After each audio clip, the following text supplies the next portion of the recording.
Syederalun, batal maju presiden, Ketua Umum PSI Giring Ganesha ingin jadi Gubernur DKI Jakarta.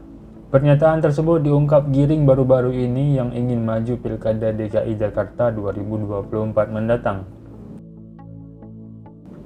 Pengamat politik Wasisto Raharjo Jati mengatakan peluang Giring untuk menggantikan Gubernur DKI Jakarta saat ini, Anies Baswedan, cukup terbuka lebar. Walau demikian, Giring harus melewati jalan panjang bila ingin memimpin Jakarta, sebab PSI hanya punya 8 kursi di DPRD DKI Jakarta.